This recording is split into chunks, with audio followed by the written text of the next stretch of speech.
What is up, chumps? Today we are just getting back from our annual coast trip, and I'm going to break down what I use, how I catch fish, and where to look for them when you're in the Texas coastal waters. Let's get into it.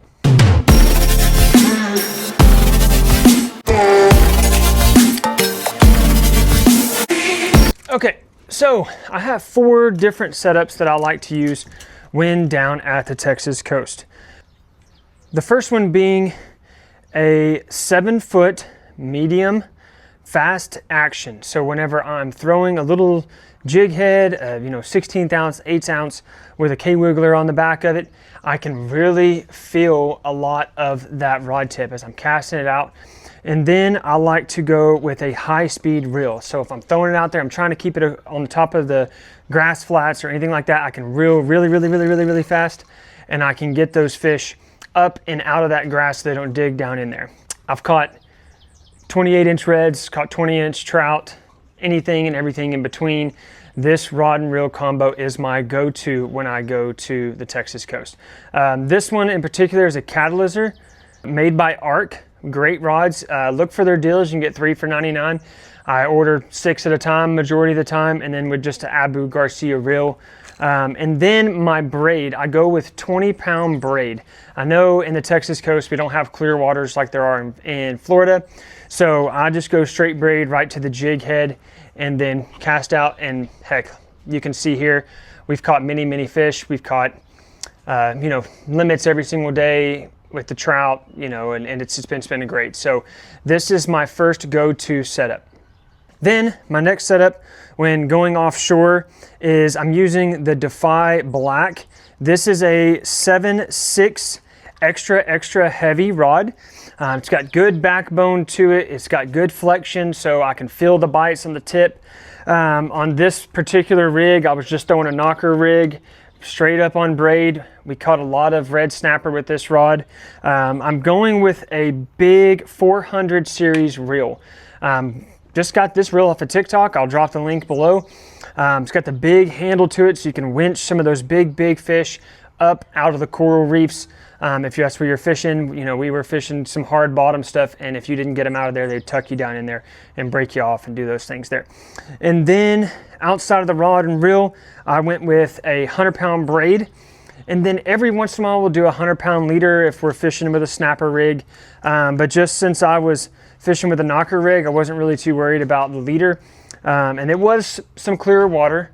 But I just have the snapper hook going with that weight, tapping down right on top of it, was catching everything that I needed to catch. And it was helped me limit out and do all those things there.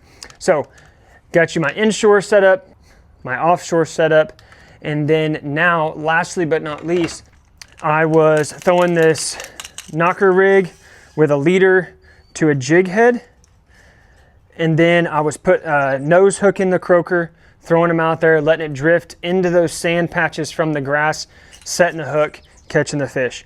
So those are my 3 setups for Texas coast fishing. Now let's get a deep dive into what to look for, how to catch those fish instead of just running wild and chasing birds all day. So the first thing when we're fishing inshore, I like to find bait. If you're not fishing around bait, you're not going to catch fish. So look for bait jumping, look for birds, all those things there. And then, as I said, kind of in my Tackling Tampa video, that the fish associate to depth change. And in bass fishing, you see a lot of 2 to 8 foot differences, a big ledge or a drop off or a creek channel, something along those lines. So in the Texas coast, a 1 foot difference is just the same as that 5 foot difference in a lake. So when I'm looking for those things, I can see that, okay, hey, it's going from 2 foot, dropping off to 3 or 4 foot, coming back up the other side. And then when you get that incoming tide, those fish get in those little guts. So if you can find one of those guts, you can sit on the outside, so maybe it's knee deep and it goes to hip deep and back to knee deep. If you get into that hip depth water, take a couple steps back, throw in there, bring your bait over the top of it. And one way that I was catching them is I was casting it out, letting it sink for 2 or 3 seconds, and then just popping it, boom, boom, boom, boom. And then I'd let it sink for a second and then pop, pop, pop. And majority of the time when I would let it sink after doing the pops, that's when those fish would hit it like that.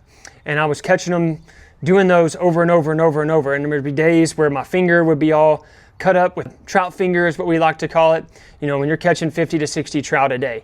And then another way that we were doing them, so when you're running kind of on the channel, you'll see, the channel will be like this, and then you'll see a big dip. And so we were sitting right on the edge of that before it drops off into that 10 to 12 foot of water. And, I was about hip deep in the water. And I was casting right along that edge where the grass stopped and right before it got deep. And I was bringing that bait right along that edge, and we were just getting bit one after another, after another, after another, after another.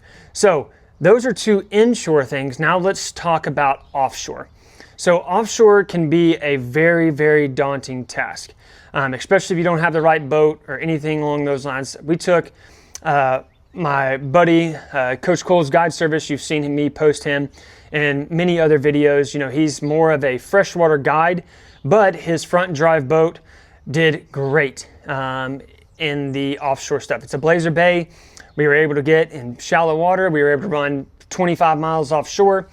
So first, whenever you're going to go offshore, do your research. Make sure that you have everything that you need as far as safety equipment, all of that stuff there. That's really, really key. You want to have a CB. You want to have a fire extinguisher. You want to have extra tools, all those things. Because worst case scenario, you don't want to get out there and get stuck and you have to call the Coast Guard or have to call somebody like that to hopefully come get you. So anyways, when we were looking at offshore, we did a lot of research prior. So when we were looking at it prior, we were seeing, okay, where's a depth change? Where are hard bottoms? And you can go ChatGPT. Hey, I'm going to Matagorda Bay. I want to go offshore. I want 5 spots that are within a 10-mile radius of each other. Okay, boom, it'll plug up stuff that it finds off of the online stuff. And you can get deep into some of these fishing forums, finding different spots, finding different locations, and then you just kind of bounce around. And once we found the spot that we really, really liked, it had a hard bottom. We were fishing about 80 foot deep. It would come up and you would see the hard bottom on the Garmin. But on the Garmin, you can tell the difference. You're in 80 to 82 foot and it would come up to 78 to 79. So that 2 foot difference with the hard bottom is something that those red snapper and the cobia and pinfish and baitfish and everything like that was targeting itself on. And then once we chum the water a little bit, you start catching fish, you start getting them fired up, and that is when we really, really went crazy and started. And we limited out both days we did it. We were catching fish that were 15 inches and just throwing them back because it wasn't worth us, because we were catching a lot of them that were in that 20 to 25 range. And we just didn't, we didn't want to keep little fish in one of those to keep growing and get bigger, so for other people to catch them later on. So whenever you're looking offshore, hard bottom and difference in depth change is going to be key. And you can find those as far as 5 to 8 miles offshore, and then you can run 40 miles offshore and fish rigs, fish different things like that. The fish want structure and those kind of things there. Last piece, as far as going offshore and fishing, some of the baits that really, really worked for me. The 16th ounce jig head, 6 cents, has a really, really good one. Not sponsored by 6 cents.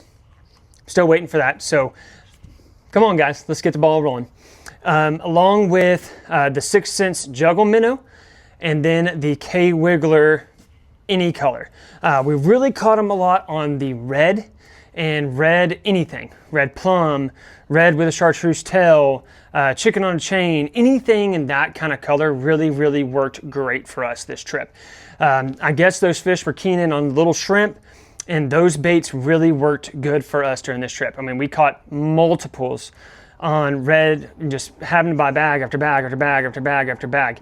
And those fish were just tearing them up. I mean, there'd be days, like I said earlier, that we were catching 50 to 100 fish between all of us a day. And the moon played into a good phase for us, and we were catching fish throughout the entire time.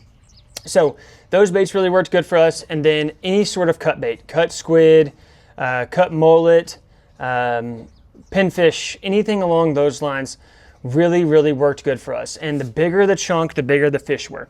The bigger the chunk, the bigger the fish were. So when you get out there to the Texas coast, guys, feel free to message me. I'm not a pro at getting out and catching trout and catching red snapper, but I can point you in the right direction. If there's anything that you want to know, any tips, tricks, anything along those lines, I'm an open book. And then just get out there and go fishing. I mean, the biggest thing is learning and making mistakes and going, okay, hey, this is where we caught them on here. Let's try to find an area that is very similar that we can catch them in here. You know, the Tuesday and Wednesday we got out there wasn't many boats. And then later on in the weekend, there was more boats, so we weren't able to fish some of our spots. So we just bounced around and found other things, and it worked. So find the drops, find the difference in depth change, find clean water, and you're gonna catch fish. So in the end, thanks guys for watching. Like, comment, subscribe, send me comments that you have, and get out and go fishing.